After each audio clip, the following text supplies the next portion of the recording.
స్థాయిలో రాహుల్ గాంధీ చేస్తున్న ఓట్ల చోరీ పోరాటానికి మద్దతు పలుకుతారా అన్న మీడియా ప్రశ్నకు స్పందిస్తూ వైసీపీ అధినేత వైఎస్ జగన్ చేసిన హాట్ లైన్ టచ్ విమర్శలు తెలుగు రాష్ట్రాల్లో ఇంకా ప్రకంపనలు రేపుతూనే ఉన్నాయి. చంద్రబాబు రేవంత్ రెడ్డితో రాహుల్ హాట్ లైన్లో టచ్లో ఉన్నారని, అందుకే ఏపీలో ఓట్ల అక్రమాలపై స్పందించలేదంటూ జగన్ చేసిన విమర్శలకు కాంగ్రెస్ ఇప్పటికే కౌంటర్ ఇచ్చింది. తాజాగా మరోసారి కాంగ్రెస్ ఎంపీ మాణిక్యం ఠాగూర్ జగన్కు కౌంటర్ ఇచ్చారు. వైసీపీకి చెందిన తిరుపతి ఎంపీ మద్దిల గురుమూర్తి మాణిక్యం ఠాగూర్ జగన్మోహన్ రెడ్డి ప్రధాని మోడీ పాదాలను తాకుతున్న ఫోటోను పోస్ట్ చేయడం ద్వారా మీరు ప్రజలను తప్పుదారి పట్టించడానికి ప్రయత్నిస్తున్నారన్నారు. జగన్ గతంలో అప్పటి గవర్నర్ విశ్వభూషణ్ హరిచందన్, మాజీ రాష్ట్రపతి రామ్నాథ్ కోవింద్ పాదాలను కూడా తాకారని గుర్తు చేశారు. ఇది రాజకీయాల గురించి కాదని, మర్యాదలు, అతని తల్లిదండ్రులు అతనిలో పెంపొందించిన విలువల గురించి అన్నారు.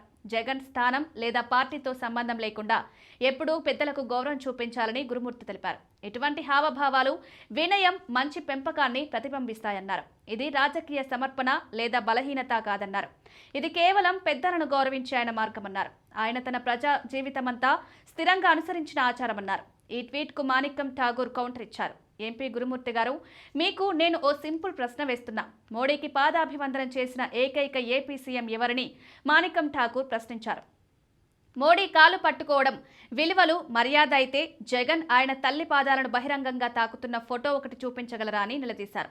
లేకపోతే ఇలా పాదాభివందనాలు కేవలం ఢిల్లీ దర్బార్కే రిజర్వ్ చేసుకున్నారా అని ప్రశ్నించారు.